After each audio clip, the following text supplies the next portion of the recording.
Good evening, and it's Friday, the 5th of February, heading towards St. Valentine's Day. You know, will it all be a love weekend? Are we loving it? Any massacres going on? St. Valentine's is in the air. And before we kicked off, I want to explain why am I wearing this hat? Well, number one, I've got lockdown hair. My hair has gone wild. But number two, I wanted to tell you the story of this hat because if anyone knows this Man City badge, this one on here, this was the original badge. So this hat is from the early 80s or maybe even the 70s. And then Man City changed their badge for about 2 decades and then came back to this after they asked the supporters. And I wanted to share with everyone, I've got this favourite badge on here. This favourite badge, if I can hold this up to the camera. Everyone see it?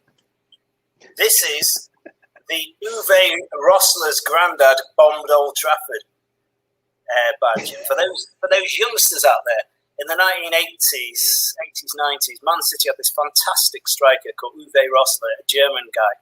And of course, Man United were fantastic during those age, and City were up and down the leagues. And the pun at United's expense was that this German guy's granddad bombed Old Trafford. I don't think he did, but you know, that's a good story. So I thought I'd show you my hat. Yeah. And the other bit, I thought I'd show my shirt. Which badge did you have when you was in League Two? Well, that one was maybe a League Two. I should have got a Paul Dickoff badge. I have got this other one. Actually, Mr. Noisy Neighbour. The Mr. Noisy Neighbour badge. Yeah, you like that one? That's cool. But just to laugh at my own team, Man City, you know, sometimes you sign a player and you really make a bad mistake.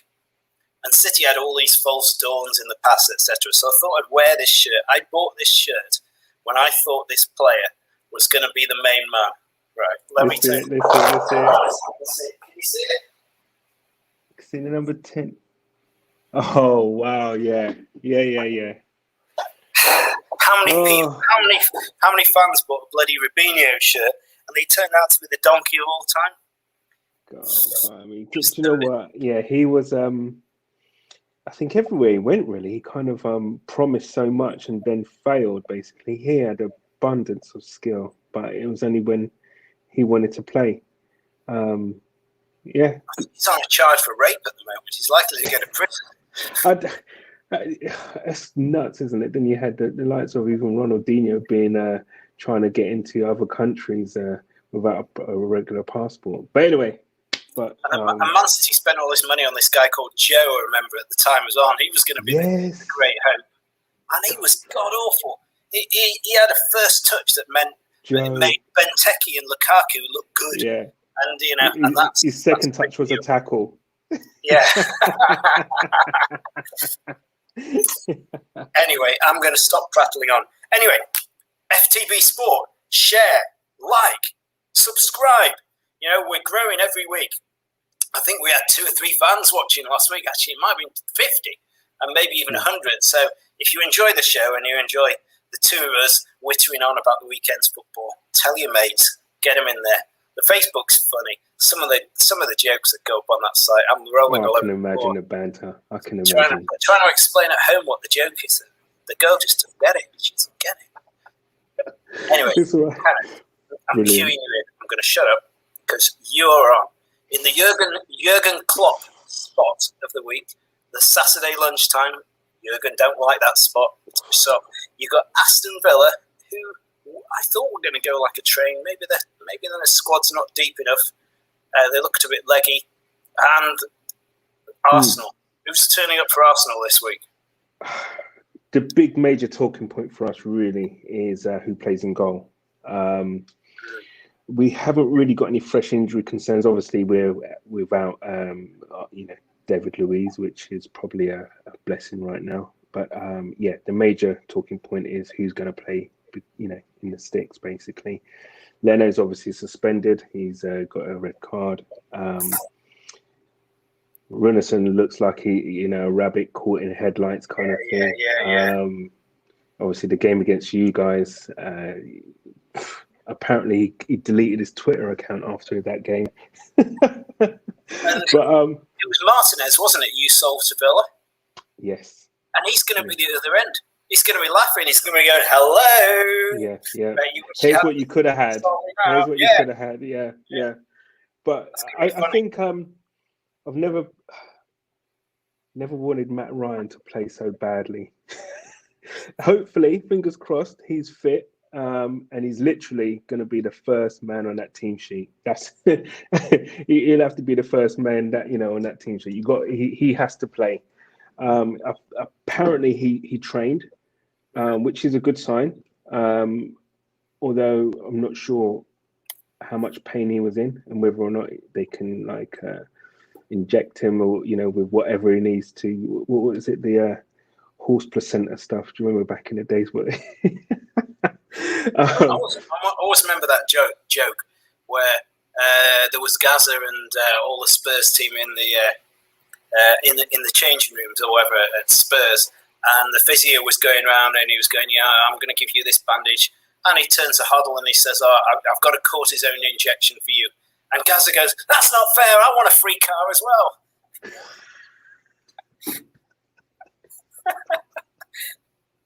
Do you know what though? It's like you can totally imagine Gaza being like that as well. Do you know what I mean? He's brilliant. He was a great character. Bloody hell. Injection, yeah. Right. Go on. Who's going to play left back? Where's Tierney? Tierney's he's still a doubt. I don't think obviously we're hampered, going forward by not having him. But I think Cedric is deputising enough to it not to be a huge impact as it would be for the goalkeeper. The goalkeeper's a big one, So that's my main concern. Other than that, can we stop Grealish? Can we do that? If we can do that, then we've got a good chance of winning the game.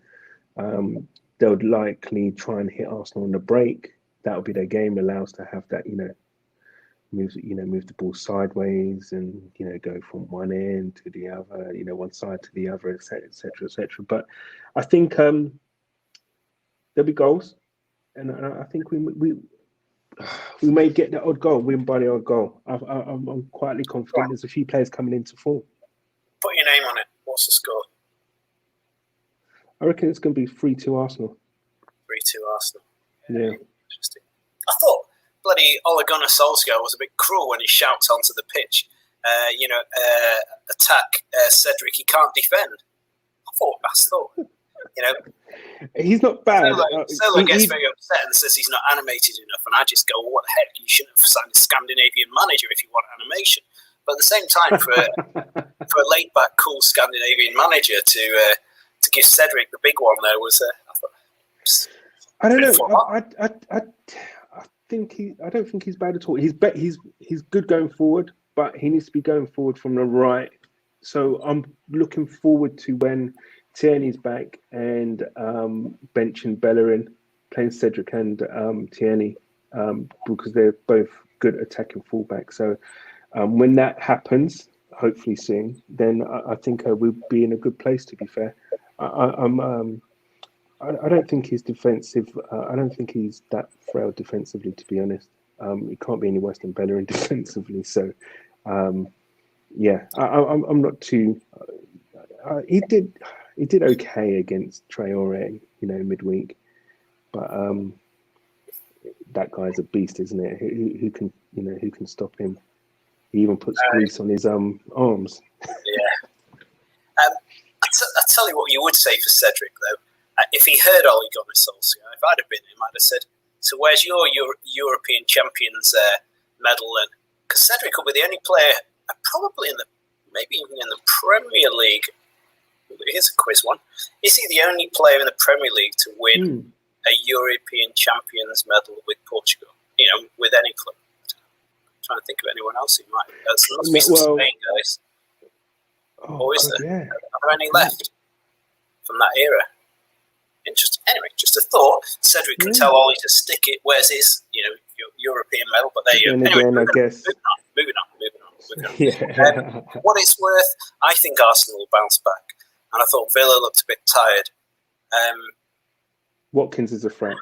It's weird because I looked at every game on Saturday. I thought I could forecast every game to be a draw. It's the weirdest Saturday. I could. I know exactly what you mean. I could see that being a draw. I'm going to say it's a draw, and I'm going to be consistent. I'm actually going to go. I wonder what odds I could get at the bookies for a draw in all 5 Saturday games. Because going on to the next one, Burnley-Brighton. Come on, that's got a draw written all over it, hasn't it? Do you know what? You would say that. The reason being is that Brighton, one of those teams, they'll scupper the big, they'll do great against the big 6, and then against teams in and around them, they'll lose. The problem with Burnley is that they've got major injury problems. So that's the only issue that that Burnley have. But Brighton are on not a bad run of form. They've beaten 2 big teams. Well, I don't know if you can call Tottenham big. I'm not sure, but they've done Liverpool, and that's at Anfield. So both clubs have produced some surprises this season. Absolutely. Burnley winning, Liverpool, Brighton, Spurs, and stuff. Interesting. Maybe it was the kiss of death. It's probably Graham Potter was described. I can't remember what Pep Guardiola said in the week, but it's a massive compliment to Graham Potter. The best English manager, the best, brightest new manager. Pep Guardiola was paying Graham Potter some fantastic compliments. Probably the kiss of death. Probably. Wasn't it? Once you get manager of the month, then that's it. Your team kind of goes crap the next month. So come on, Burnley, Brighton. Do you know what? I'm going to go Burnley for this one. I'm going to go. You're a decision. Yeah, no, I'm going to go. I'll say 1-0 Burnley. Yeah, he's a dude, isn't he, Sean Dyche? He really can he do it. Is, man. He can, yeah. He might pull that rabbit out of the hat, really. As you say, he's a cage fighter, and I think he might roll his sleeves up for this one. Yeah, I think was I listening to Peter Crouch? Did Peter Crouch ever play for Sean Dyche at Burnley or something? I can't remember, but he was. Right. Peter Crouch was waxing lyrical about Dyche and how he can, get incredible performance out of very average players. Yeah, no, he's one of those managers, from yesteryear, blood and grit, thunder, in their face kind of thing, doesn't want to give the opposition any time to settle, disrupt them, play the percentage game, and you can't fault that. I mean, at the end of the day, it's like the budget that he has, he's doing the best what he can with what he can, what he has basically. And I think he's done a great job. He's done a great job. He sounds like quite an emotionally intelligent guy who's in tune with his players, knows how to get the best of lots of different characters. So it's actually his people skills that enable Burnley to perform. He may be not the most tactically astute as some of the other managers, but they'll run full walls for him. Yeah. So if you're watching Jose Mourinho, maybe you should take a few lessons from Sean Dyche on how to develop emotional intelligence. And so a player like Dele Alli, who the guy has been fantastic. He was the prospect of all time, and you decide to keep him. And what do you do within a few minutes, a few days of the transfer window over? You diss him again. I mean, how emotionally intelligent is about as emotionally intelligent as a plank of wood? There's got to be some kind of personal agenda going on there, and he did. Is Danny Rose? Is Danny Rose still there? Yeah. Remember him? Yeah, he's probably cleaning the showers or sweeping the stands. That's he's literally ruining careers. It was just. Dembele hardly played last season because he fell out with Mourinho, and actually, not Dembele, Ndombele. Ndombele, yeah. He showed all that class that he had when they signed him. Why does it take a year of childish fallout before you appreciate a player? I don't get it. Ego. It's his ego. He's a child. He's just childish. He's got low emotional intelligence. Yeah, he's got the biggest ego going.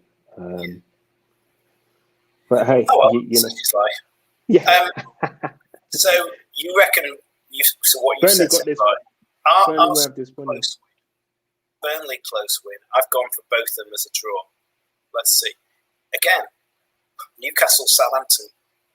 I wonder I'm trying to remember what happened when Southampton lost 9-0 last time. Didn't they win the next game, or they fought back, didn't they?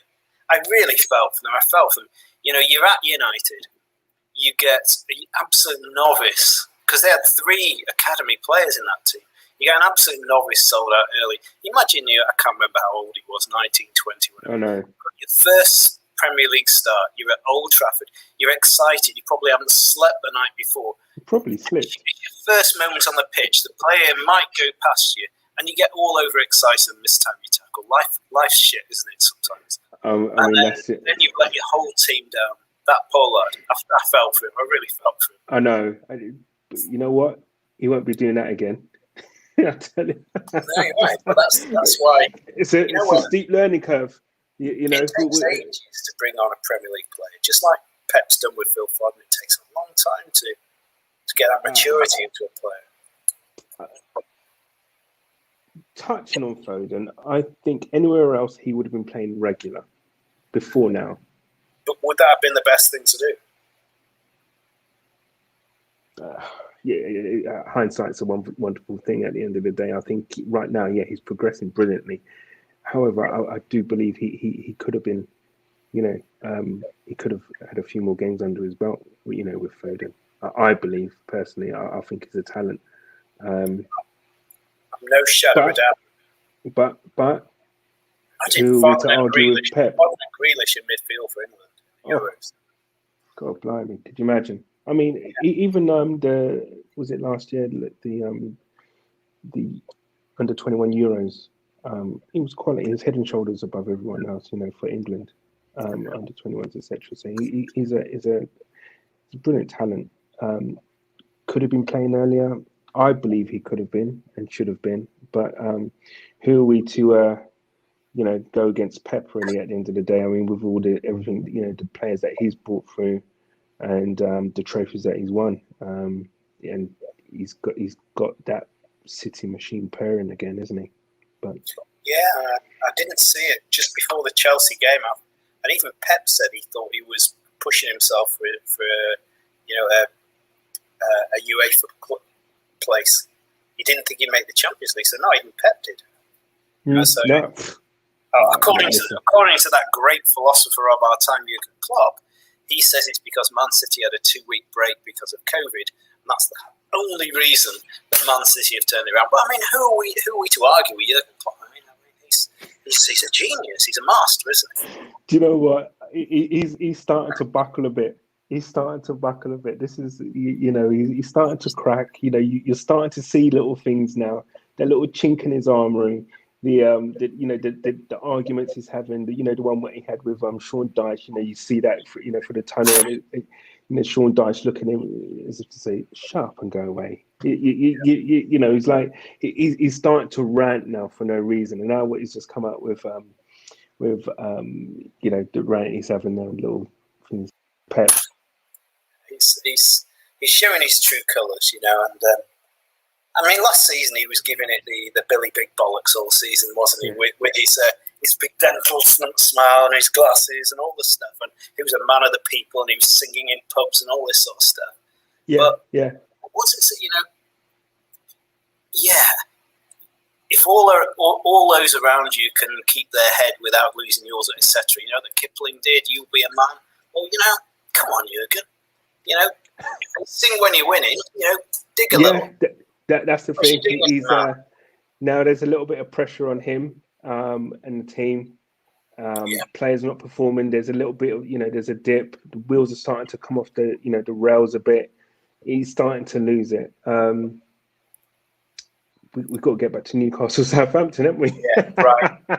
Again, another draw for me. I've said draw Villa, Arsenal. I think you're right. Both draw teams are in terrible form. Surely Southampton are going to dig in. They're not going to lose that. And Newcastle aren't that great. Surely. Even though if I was going to go one side or the other, I would go with Newcastle. But see, the thing is, though, Newcastle got a few players out. They've got quite a big defensive problems, with players out injured, and then what's his name? Bless him, Kieran Clark-Smith he's about to become a father again, isn't he? I think his wife is expecting a baby. So bless him. But Yeah, Lascelles and 3 others I think are out, and then you got Willock's available on loan. He's in contention to play, but I think Southampton will bounce back. How many managers have gone through a 9-0 defeat in the league in the last 3 seasons? It's a long way from Southampton to Newcastle on a bus, isn't it? That must be the furthest trip in the Premier League, Newcastle to Southampton. Yeah, I would. It's a long way. Unless Bournemouth, Newcastle, or Southampton to Newcastle. It's a long way there if they're travelling up. I'm thinking, Bournemouth are not in the Premier anymore, isn't it? But yeah, so it'd be Southampton to Newcastle. Yeah, I think that has to be the furthest journey. Draw, you reckon? Draw. Moving on. Low scoring. Fulham, West Ham. I'm still thinking draw, but go on, talk me to the different. Fulham, West Ham. Bless him, Scotty Parker, trying to play good football, but he's looking down, isn't he? It's not going their way at Fulham. Yeah, I mean, they're playing all right. They're getting, they're trying to churn out the results, but there's something missing. And I do believe now that, Sheffield United, Fulham, and another will go, to be honest. I can't see them. It's got to be West Brom. Yeah, I can't see them turning it around. West Ham, their form has been brilliant. And the player for me, right, for West Ham is Souček. I like Bowen as well. No, Souček I'm waiting. What about Dawson, Craig Dawson at the back? I mean, he was like Watford, Yeah, that's an astute vibe. He's playing great. I think if you talk to a lot of Watford, it's hardly Inter Milan and Real Madrid, is it? But I think if you talk to a lot of West Ham supporters, they will note Souček as he's immense. I have no idea where Moyes picked him up from, but he's Matty Cash from Nottingham Forest. So at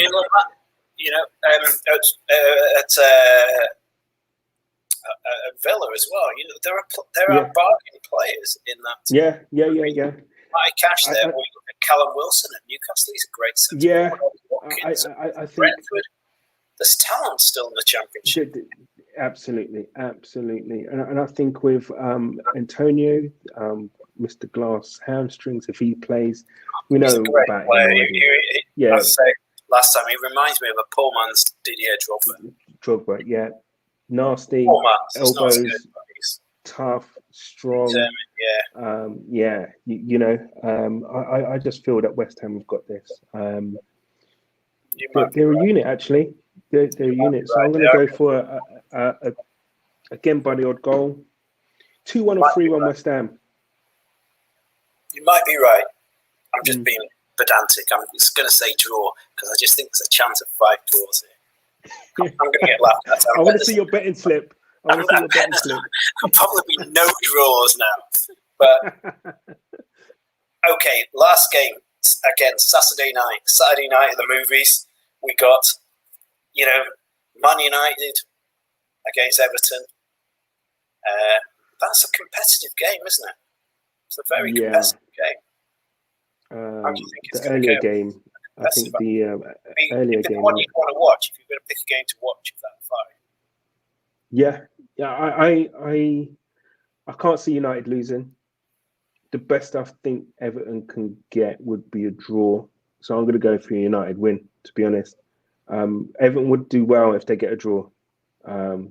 United look strong. They haven't got any fresh injury concerns either, have they? Yeah. I mean, I have to confess, I have been impressed with Luke Shaw this season. Again, he's been all right, actually. When we go back to the Euros this year, Luke Shaw looks good. As well as those the 2-1. As well as obviously Trent Arnold at Liverpool was a fullback. Luke Shaw, great fullback. You can count actually thinking about England have some players, don't they? Yeah, who are England's options for left back? Who we got for left back? What? We've got Saka, possibly. Saka's, I love him. He's great. Saka, sure. Chilwell. Chilwell at Chelsea. He's a fantastic. He's a really good player. And Cresswell at West Ham. He's really good as well. He's English, isn't he? He's done well this year. But I think that's an up for grab position, left back, and I think that's something. I mean, for right back, I think we're well. For England, we're well stocked. You got from Walker, Arnold, and those type of players or whatever. I think we're well stocked, and I just think left back maybe he's just a little bit weak. I'm not sure if Luke Shaw you can actually say. I don't think we've had a decent left back in about 10 years. Yeah, well, Mendy's not bad, is he? Shocking. Really? When City bought him, I thought he was the real deal. He didn't look like Stuart Pearce, but he played like Stuart Pearce. I can't think of anyone looked less like Stuart Pearce, but he was marauding, athletic. I mean, his left peg, he used to leather the ball across, and then he got a bad knee injury. Yeah. And ever since then, he just looks really tentative, indecisive. He tends to want to play the ball across. I don't know if it's about that's what a knee injury does. That's what a knee injury does. He doesn't have that absolutely burst out of the blocks it takes to go around a player to cross the ball. He's not the same player. He's a completely different player than he had. It's a shame actually, because I remember when he first came, he had an amazing cross, and he was powerful. Yeah, he looked unplayable down the flank, but one knee injury and he's a different player. So Saturday, recap, I've gone draw all the way. You've gone Arsenal win, Burnley win, Newcastle win, West Ham win, United win. Right, okay. Right, here we go into Super Sunday. Sunday. We do have, and this could be a big one. Spurs at home to West Brom. Imagine Spurs lose this. Listen, that is gonna be fireworks if he loses this one. Who can he blame then? He blamed everyone apart from his mum, didn't he, on the other day? And the most embarrassing thing can't play on the break against, because Allardyce will pack it all behind. He's not going to allow. He'll make it difficult. Yeah. For Spurs to win that game, Spurs need to score in the first 10, 15 minutes. If they don't, it's going to be a struggle to break West Brom down. Allardyce will have his team drilled. You can guarantee that. The thing is, what's really laughable and farcical with Jose Mourinho is that he was, running off this list of how many players were missing, and he even involved Dele Alli in that list. I was like, if Dele Alli said, "I'm going across town, I'm going to play for Arsenal," you wouldn't be unhappy, would you? Okay, he's no Sol Campbell, but I'm trying to think. Actually, where would he play? Listen, he is. Look, there's no denying he's a quality player. The thing is, I have no idea why he's not playing, why he's not fitting into Mourinho's. Not starting either. Who knows? Who knows? But he plays Eric Dyer. But what did I read? There was someone in the press that there was a picture of Eric Dyer with the caption, "The gift that keeps giving." Oh my gosh! Yeah. Oh my gosh! Yeah. Do you know what the thing is? If Tottenham lose, there's going to be complete meltdown with their fan base. There's certain rumbles going on with how they're playing. I think teams have worked them out. When they had that little that point at the start of the season where they were basically playing on a break, and they were explosive, they were brilliant, and you was thinking to yourself, wow, their front three is as good as anything in the Premiership. You know, they hit you on the break. They're fast. You know, and they're picking up results. They're only couple of minutes away from getting a good result against Liverpool at Anfield when Liverpool were firing, etc. But they did the ultimate rope-a-dope against Man City. I think Man City had 70% possession early in the season and lost 2-0. I was there the season before. Yeah. Pretty much the same happened, apart from City and Man sent off. But I think people have worked them out. People have worked out how to play that against him now. You know, whether or not Jose can come up with something different remains to be seen. But he can't play that way against West Ham. No one will attack. you know, there'll be nothing going forward. It's a shit or bust policy by Jose Mourinho because he doesn't play great football. The fans will love him, but only if he lands a trophy. If he plays his style of football, and we saw that at Chelsea, we saw that at United, Real Madrid, the Real Madrid fans hated him because he played shit football. Looking for for a Portuguese manager who was influenced by Bobby Robson, I don't know where he's got it from. I actually don't know where his experience. You know, Freud says that you are a culmination of your life's experience. Well, you know, he started his game in Portugal. He went to Barcelona with Bobby Robson as his translator. Yeah. You know, he never arrived in Italy till many, many years later, and yet he seems to model his style on that 80s, 90s Italian football. I don't get it. So when it goes well and he wins trophies, yes, the fans will love it. But if it doesn't, it looks stale. It black looks or horrible. white. There's no shades of grey. Yeah.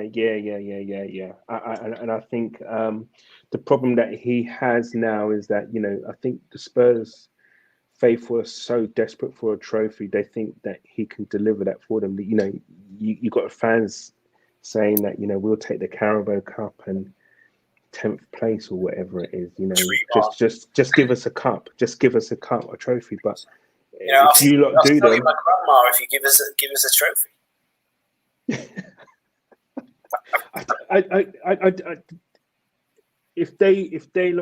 If it's a cup final, anything can happen. If they beat you in the Carabao Cup final, then I think the Spurs faithful will let this season slide. To be honest, I think they're that desperate now for a trophy that they will, you know, say sod the league, as long as we don't get relegated. We've got a trophy. Let's build on that, and that's and I think that's their mentality at the moment. The Spurs fans. I think they think that he's the Messiah that can deliver, but who knows? He's not the Messiah. He's right, but on that subject, I remember. You know, for all those decades supporting City in the shadow of United, we were desperate. Hence I've got a Robinho shirt on. We were that desperate. I can also. I remember he scored a good goal against us. If I give you a song, I remember being at City, and Sven-Göran Eriksson had just arrived. And again, this was another false dawn for Man City. You know, we got Alano, and we'd spent a bit of money.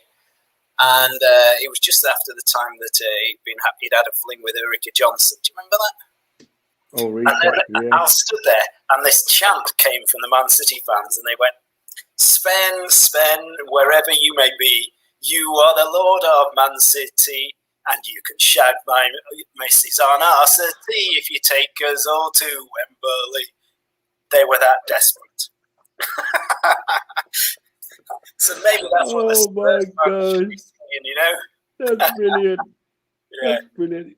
But I think Spurs are there. Spurs are there right now, and probably beyond that. I mean, because it's been decades, since they've won anything. Really, has it been? No, is it 2011? Yeah, no, it was. I think it was 1960, and I think it was Danny Blanchflower who was he the last manager. Oh no, I was thinking a trophy. Any trophy. Yeah, I know when that was. That would have been 1981 when Ricky Villa beat Man City on his own. I remember that one. They were asking the last trophy because I remember it. It was very painful. It took them 2 games. But there you go. Yeah. Anyway, enough trivia. So, Tottenham West Brom. What did you say in the end? I reckon, right? I reckon it's going to be a draw. So do I. And I actually think the Spurs fans are going to go into meltdown, with the dross that they're playing. There's no Kane. Son's off the boil. Bergwijn, he's off the boil as well. They got no one really in that. They got the two pivots basically in the midfield. With what's his name, Højbjerg and Højbjerg. Yeah, and the Vinnie Jones of Spurs. Yeah, and but they've got no one really connecting. The midfield to the attack as such. I like Ndebele. I think he's a really good player. I like Ndebele. I think he's a great player. Oh, he's yeah. I wonder if Sissoko needs to watch how he plays, because he's a similar build of guy. And it's like, again, it's chalk and cheese. It's like a Mini versus a Lamborghini watching Sissoko and Ndebele play. Ndebele's a great player. I think Ndebele's trying to... the sort of player I thought your man Partey was going to be, but he's not. Oh, do you know what? I thought he was going to be the real deal. I thought he was the new Patrick Vieira. You don't rate him. Well, I haven't seen anything that's grabbed me. He's maybe like Ndebele will take a while to settle in, but I think I want to like him. I just haven't watched a single game when he showed any level of dominance. I just need a player like that has to dominate a game. I think he's starting to. Definitely against Wolves, he was controlling the game to his pace. It was straight away. He picked out a pass for Saka, who hit the post and stuff. He was playing at his pace. He was stringing passes. Saka, love him. Saka, that lad Saka, he's talented beyond belief. For someone so young to do what he's doing is ridiculous. But yeah, Smith Rowe looks like Paul. Do you not think Smith Rowe plays like Paul Merson used to do? Socks down, play that kind of deep number 10 role that Paul Merson used to play, rounded shoulders. I don't know. It just feels like Paul Merson reborn. Yeah. Gosh, yeah, Merson. Oh, he was a quality player. I think he's a bit more midfield, whereas Merson was a bit more of your kind of, he's a bit more of your central striker. He used to play just off, Alan Smith back in the days, whereas Smith Rowe's more taking, linking play with the two pivots in midfield. Top of the diamond. Going back to Spurs, they're two pivots. They got, was it Højbjerg, is it? And I think. Højbjerg, sorry. And Sissoko. The problem is that why they've got such a problem is that Sissoko does not pass the ball forward, so either sideways or backwards. He does put a lot of energy in. He's just not. When they bought him, and a lot of my mates who support Spurs are massive fans of Højbjerg. To be fair, for the money, he's been the bargain of the season, and I don't know. I thought Spurs had a kind of tradition, a flair. It's a bit like when the West Ham fans wanted Allardyce. I thought there was a belief in playing football, and for him to be the close season signing, I just thought, it's a bit bloody Jose Mourinho. Yeah, it was a bit of a shock, but to be fair, he's been worth the money. He's done very well, but I think the problem is right now. Yeah, I think the problem is right now is that they haven't got that. There's not a good enough link between midfield and the forwards for how they play. And he's not a centre back, Alderweireld is a fantastic one, and it was. I think Benfica the other night, who lost or whatever, had Otamendi and Vermaelen playing. Remember him? When Vermaelen, and Otamendi. Yeah. What's the average age of those two? The combined age, I should say, of those two. Flipping heck. Must be about. But it's close on 70, right? What I'm saying is, Vertonghen and Vermaelen and Alderweireld, fantastic central defenders in their own right on that basis, and it just feels Dyer, you're trying to. My grandma in Manchester had this phrase. She said, "You can lead a horse to water, but it doesn't make it a duck." And what she meant by that is you can try as hard as you like, but if someone's not naturally got it, you're pissing in the wind. Yeah? Exactly, yeah. I think Dyer is a good player. Like Dyer, he's a good player, but you can lead a horse to water, it doesn't make it a duck. He's not a centre-back. It takes years to master that art. You can't just drop a lad in there and say, I know you haven't played centre-back, and I could be wrong. And someone will tell me that from age 10 to 20 he played at centre-back. I don't think he did. And, the knowledge of playing centre-back, surely you have to build that up from being a youth international all the way through gaining that kind of radar around your head of working in that partnership. It's a very specialist role. Yeah, and, absolutely. You might get away with it in divisions 1 and 2, whatever, but the Premier League is the best league in the world. To take a midfielder and say,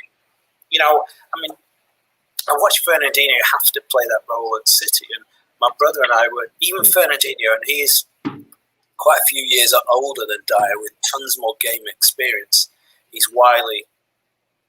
I reckon his IQ's a touch better as well. But even Fernandinho, there were times my brother and I would just cringe a little bit that he would do stuff that a centre back shouldn't do. Don't know. I just think if you want to win the Premier League, try watching a Mustafa. What's it? A Mustafi in your team, or Igor Stepanovs. Yeah. Then you know about problems in centre defence. Yeah, but no, you're right with Eric Dyer. However, he had a good grounding. Yeah, we've got to get back at the ranch. Right. Yeah. So we said that. So we got Wolves, Leicester. Again, I reckon it's a draw. Come on, call that one. Leicester. When's Vardy's back? Is he? Hernia's over. Whether or not he'll start, I don't know. The only problem is that they've got Fofana out as well. But that's the only thing. And I think Wolves have got loads of injury problems. He's out as well. I'm going Leicester. I like him for Leicester.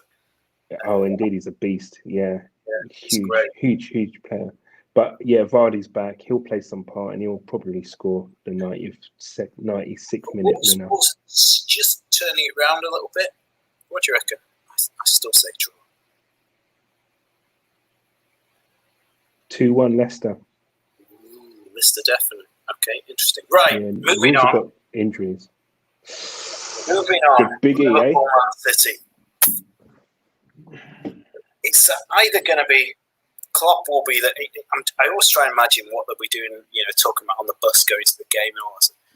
Jurgen Klopp could use what's happened to really, really stimulate them. If I was Jurgen Klopp, I'd be reading some of the headlines. I'd be putting on the screen of the coach all the jokes that everyone's made at them. I'd be really trying to make them very, very angry at the way that the world's taking the piss out of them.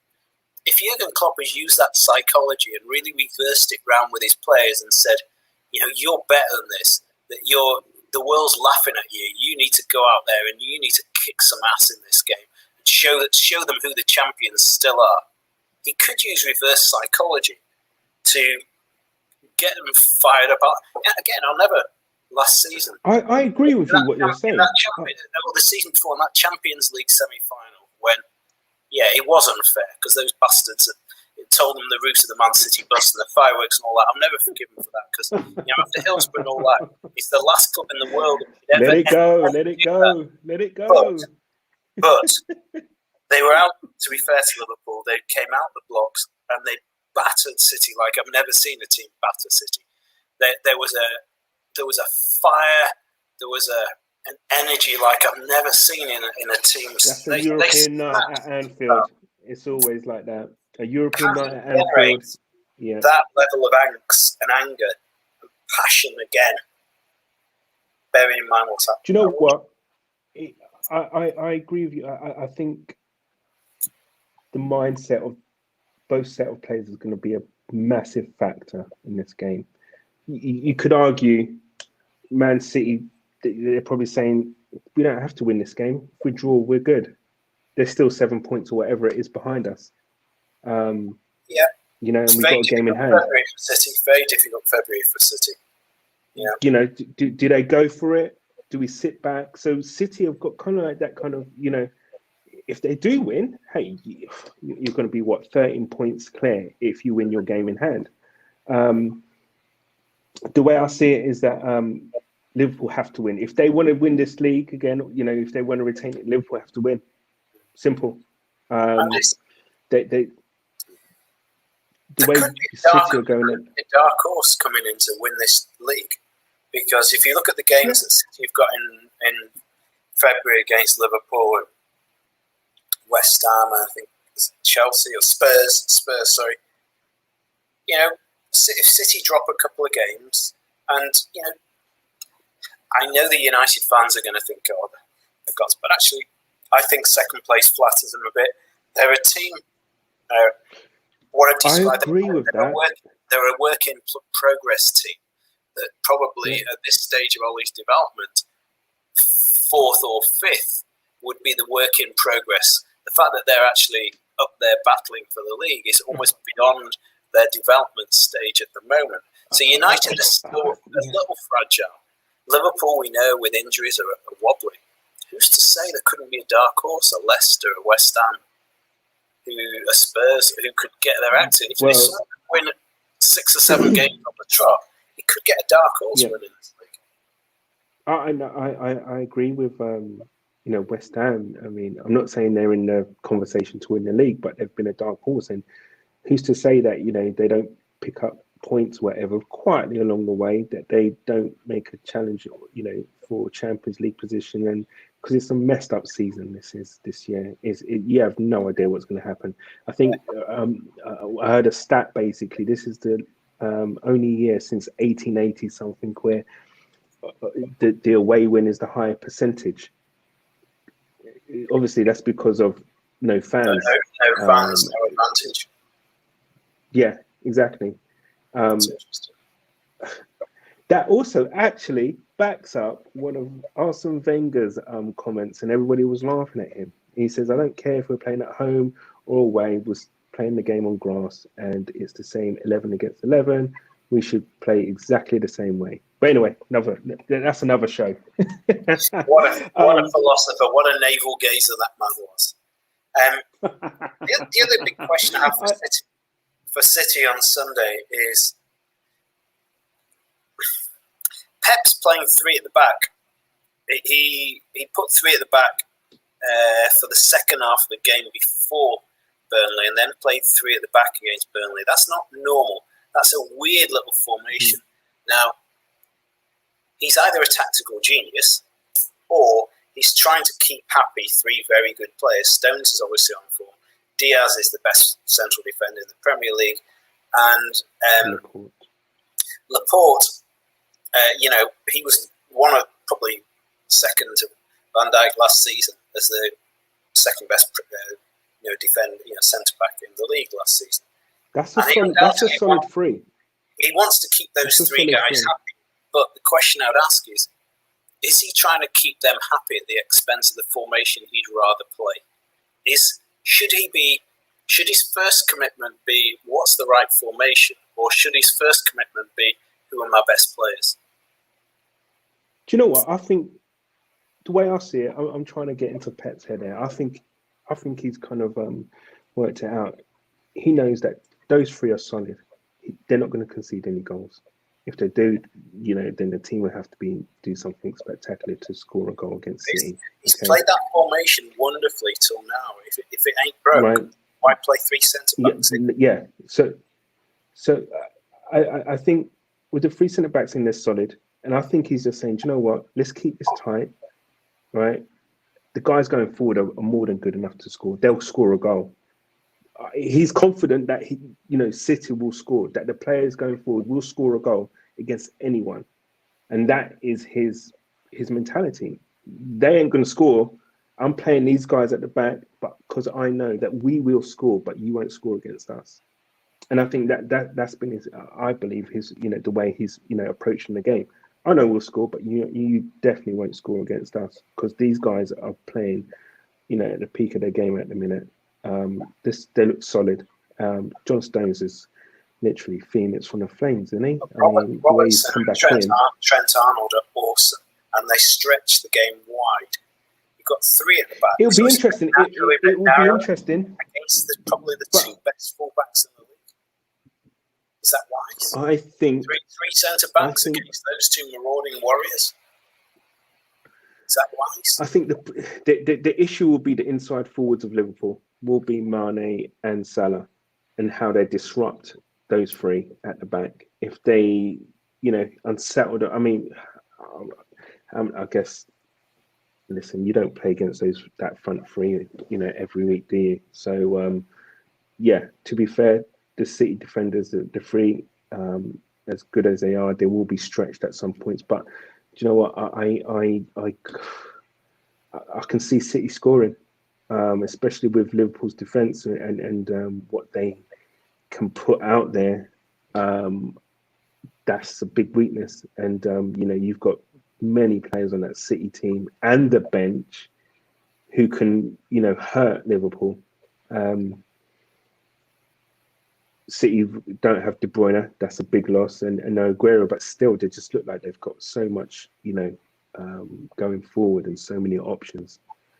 At least Sterling won't be getting the bird from the crowd. It's a positive, isn't exactly. At least he'll be able to play his natural game without.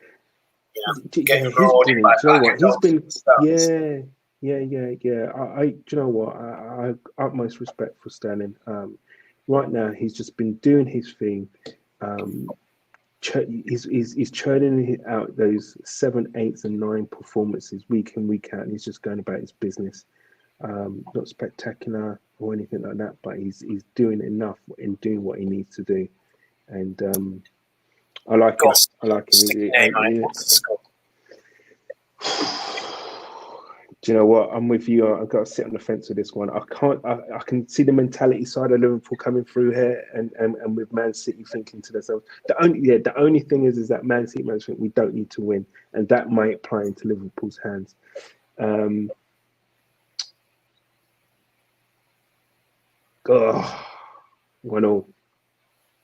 Interesting. Yeah. I'm hoping. My heart says City will edge it. Liverpool will equalise, by the way. City will definitely score first. My heart says City will edge it. My brain says it might be a draw. Interesting. Right. Last game of the Sunday. What are you saying then? Where are you going then? You don't want to call this one, do you?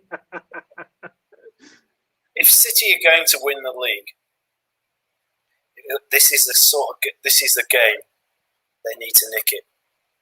That's what my heart says. But my brain says, I think you can manage this game. It's going to be a draw.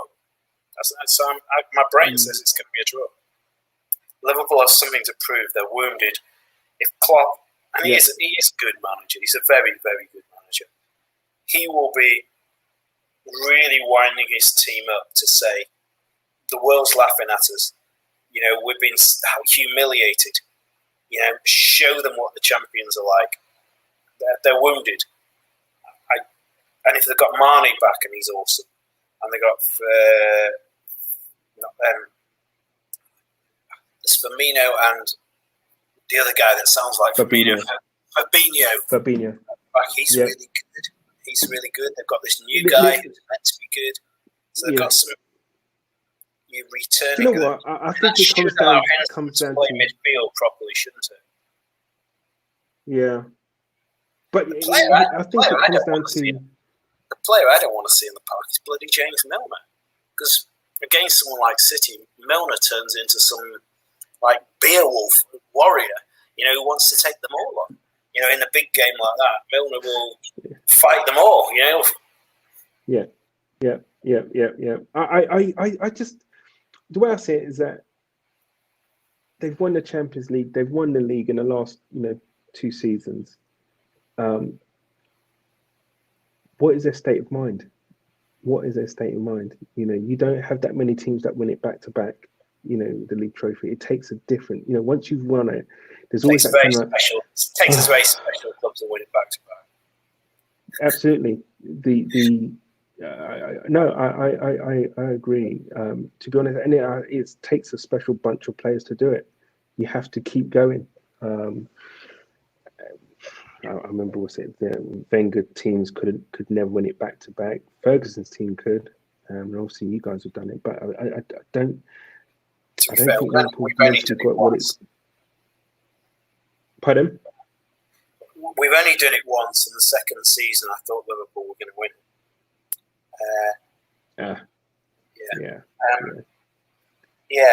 My brain says it's going to be a draw.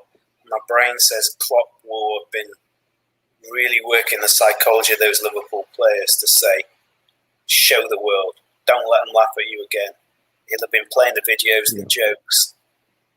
But he'd have been, if that's what I would have been doing if I was him. So you got players like Robertson who would want blood. I would play Milner. I would want all my warriors out there. I would want to play a ferocious pressing game. And he will say, Ederson, those three centre-backs, if you're all over them like a rash, if I was Klopp, I'd show him a video of what you did to City. You know how to beat them. You know how to beat them. Get all over them. Take an extra Weetabix in the morning or whatever it takes. Get all over them, and they will make mistakes. They'll want to play fancy football at the back. Get all over them. Get all over them like you did last time, and you'll get a good result. That's what I'd say if I was Klopp. It'll be a good game, whatever it is. Anyway, I can see both teams scoring. City will score first, but it depends whether or not they can hold on. But you can never relax in it when you have Mane and Salah around. Cool. We've got to move on. Sheffield United, starting to look like a team now against what has to be termed a resurgent Chelsea.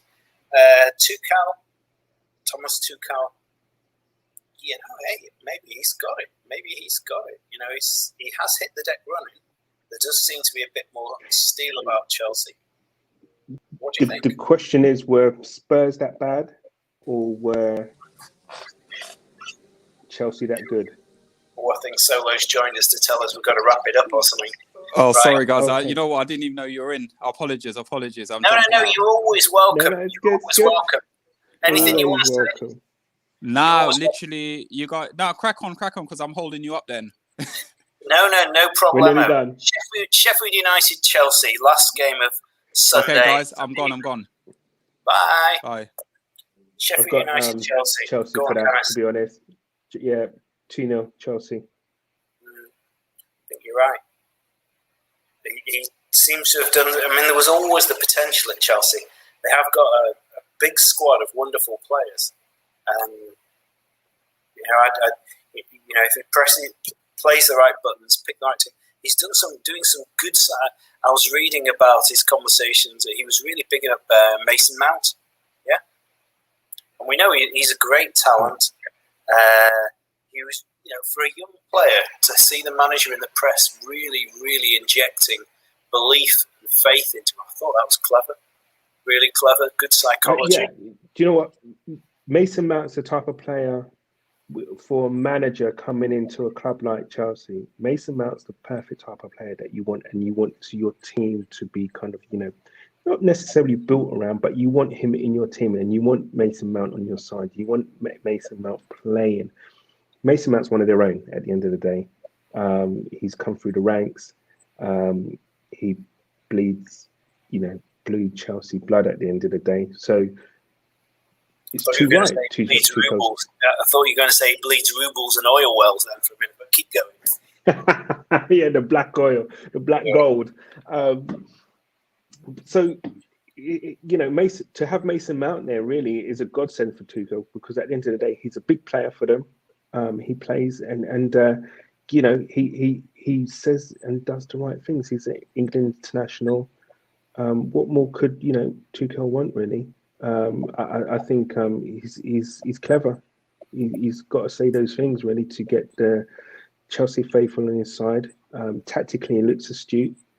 Let's see what happens. You're always going to get that new manager bounce, and I think that's going to continue here against Sheffield United. He's got a nice set of fixtures coming up. So let's see what happens with that manager's bounce, and then when that manager's bounce kind of like settles and plateaus and whatever, let's see what that trajectory is like then, whether or not they're still picking up wins. But Yeah. I've got Chelsea to win this one. The new manager bounce continues. Good. Yeah, no, you could be right.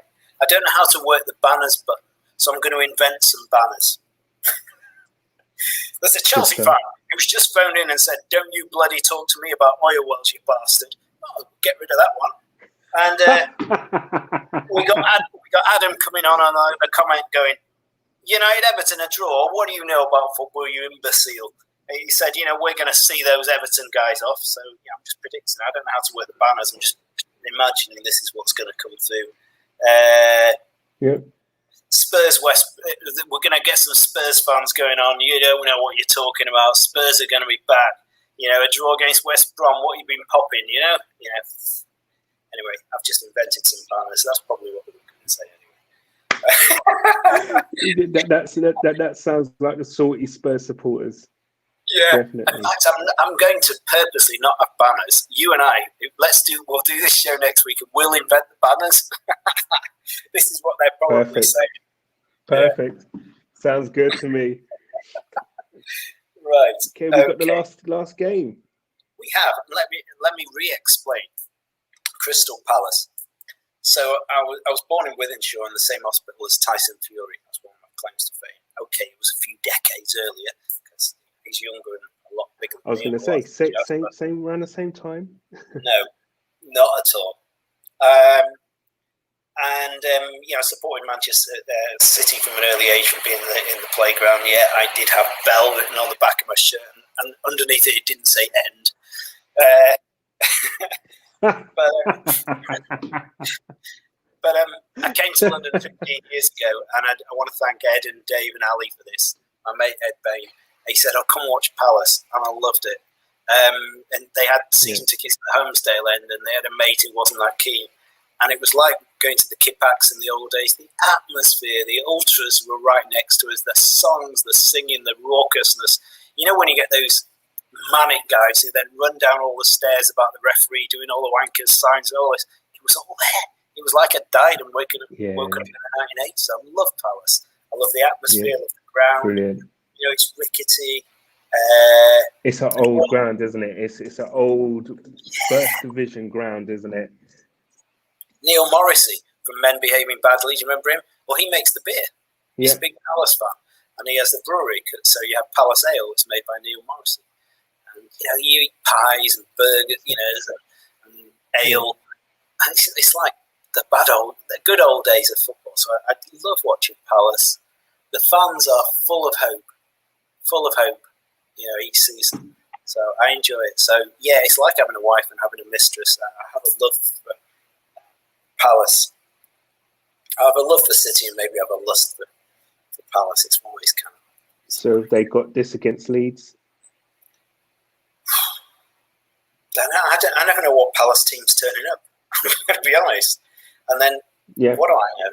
I thought that Leicester would sort Leeds out. I thought Leeds were the best team that Leicester could play all over the park. Leicester contain. Brendan Rodgers, good brain, hit them on the break. And what do I know? Leeds stuffed them. I don't know anything. Yeah. So, I want Leeds to thrive and prosper. I love the football they play, the energy. I moved to Yorkshire when I was a teenager, so that's why I'm drinking Ilkley beer. By the way, I'm sponsored by Ilkley Brewery. And now it is.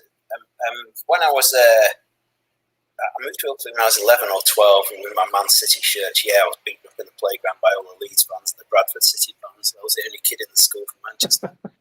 But my dad and I went to Ellen Road, and you ready for this? We saw Johan Cruyff on Ellen Road. It was that long ago. And a few years later, I saw Lothar Matthäus play there. And it was Ellen Road in the 80s. And, there was always a big fight outside. They used to chuck bricks over the stand. There was always a bus on fire. There was always fighting all over the ground. It was incredible. It was mainly standing. And you could always look around you and go, I reckon every single kid in here has been expelled from school at some time in their career. It was just hooligans. Or in Borstal. Yeah, but and Ellen Road was a magnificent stadium at that stage. And it's a bit like, for those of the literature fans out there. It's a bit like Miss Havisham in Great Expectations by Dickens, where she's got thwarted at the wedding, and then for the next 20 years she's draped around in a wedding dress and it's all stood still in time. Well, it's a little bit like that to Ellen Road. Is a bit like going to Miss Havisham's house in Great Expectations. The ground has stood still. Brilliant. It's now knackered, rickety, falling down. Everything around there has been demolished, and what was, you know, a European top of the road stadium, and it hasn't been invested. So you've got to love it. Because I'm sure, did they have any Euro 96 games? I don't know. Actually, I don't think they did. I think the furthest north was it United and Anfield, I think. Yeah, I don't know. No, I don't think the ground, they did any at Leeds. No. It's knackered. It's really knackered. Yeah. And I feel for Leeds. You know, those fans of, it's, you know, they played. You know, I'm being a bit of a Brian Clough fan here, but you know, they were horrible, and they deserved a bit of pain. But what those fans had to suffer was more than pain. It wasn't fair. You know, they went down all those divisions. They couldn't get out of the second division for years. A bit like Sunderland. Yeah. Sunderland, if you watch on Netflix, Sunderland Till I Die, those poor fans. Till I Die, yeah. They're suffering too much. So it's really United. I wish good things to Leeds United. Their fans, they've deserved it. Apart from, they still sing "There's only one Jimmy Savile." One Jimmy Savile. There's only one. No, you can't sing that, but they do. They do. You can't sing that. I know, but they do at least. That's it. That's it. He's one of our own. He's one of our own. Jimmy Savile. He's one of. No, it's not right. You can't. Oh my God. But apart from Jimmy Savile, I do love Leeds. I love them. I love the football they're playing. I love the history. You know, that era when Wilkinson produced that team with Strachan and Speed. I guess my question is, because obviously United fans hate Leeds and Leeds hate United. Why do City fans not hate Leeds? I thought it was a Manchester. I always remember when Robbie Fowler. Is it just a United and Leeds thing? Yeah, it was United and Leeds. City were nothing. Leeds and United were the massive clubs up there. City were the jokers. They're like 2 divisions down. They were just like village idiots. Yeah. We were village idiots. No, don't worry about them. Yeah, forget it. We were just a little village idiots. Don't worry about them. But because I know some Man United fans hate Leeds. Yeah, they can't. Oh, Liverpool. I don't think Liverpool like them too much either. But I do remember that, you know, that era. Was it something with Ward of Roses or something like that? Yeah, that was the Yorkshire War. It is historically, God, in terms of history, it was like the Tudors. There was the War of the Roses, the White Rose against the Red Rose. You get quite a lot of rivalry. The war of cricket. You know, you've got Yorkshire cricket, Lancashire cricket. That's Lancashire, the biggest rivalry. But also remember that era when Leeds were really struggling and they bought all these expensive players. And Man City took Robbie Fowler from them, I think. Was on loan, or seriously? I always remember him missing a penalty when City could have qualified for Europe. Bloody Fowler missed in the last minute. And because Leeds were having to subsidise loads of his wages, and the fans always going, "Thank you very much for Robbie's wages. Thank you very much. Thank you very, very much." Because Leeds were having to pay like 2/3 of his salary. But, Brilliant. I can't. So who we got then for Leeds Palace? I don't know who's going to turn up. Ed and Dave and Ali are probably watching, or they're probably going to watch it. They're going to be so upset with me. I'm going to say a draw. I've said a draw all weekend. I'm going to say a draw again. I love Palace. Come on, get off that fence. The elephant under the carpet here is Wilfried Zaha is injured for a few weeks. Now, I think Palace have enough talent to cope without him, but the statistics would say that Palace have desperate times without Zaha. So I think Leeds have got a good chance again. My heart says it's a draw. My brain says Leeds might win. Yeah, I think Leeds might do this 2-0, to be honest. 2-0, 2-1. Leeds are going to score twice for sure. I think Leeds have got this. They had a good result midweek, didn't they? I think Leeds are not too bad actually. I think they stay up, and they'll obviously push on. I believe. They where are they now? They're around what 10th, 11th, something like that. 12th. So, yeah, I mean, I fear for Fulham. Yeah, they're safe. I think the bottom three is already destined. Yeah, I mean, you got Fulham, West Brom, and Sheffield United. I think there is, isn't there? There's you're talking 8 points between Fulham and Burnley, who we think Burnley will get. Leeds do have a history of fading in the second half of the season when Belson's run their legs off too much. But No, I get that. But that's great. Brilliant. Cool. Right, see you later next week. Let's see. I bet you're going to laugh. If there isn't a single draw in the whole weekend, I'm just going to be the laughing stock of FFB, FTB. Share, like, subscribe, laugh at Ian. If there are no draws in the whole weekend, you can put all those guys can put all the Saki comments up there. It just I'm not usually like this. I just looked at the fixtures and I thought there was a lot of draws in there. I know nothing. Brilliant. You can have the last word, Canis. Give us the last word. I think it's going to be. I'm looking forward to a busy weekend of some good football. Lots of goals. There's got to be lots of goals. Starting tomorrow morning. Well, early afternoon. The afternoon kickoff. Come on, you Gooners. Cheers. Have a nice day. Cheers. Bye. Bye-bye. Have a nice Bye. evening.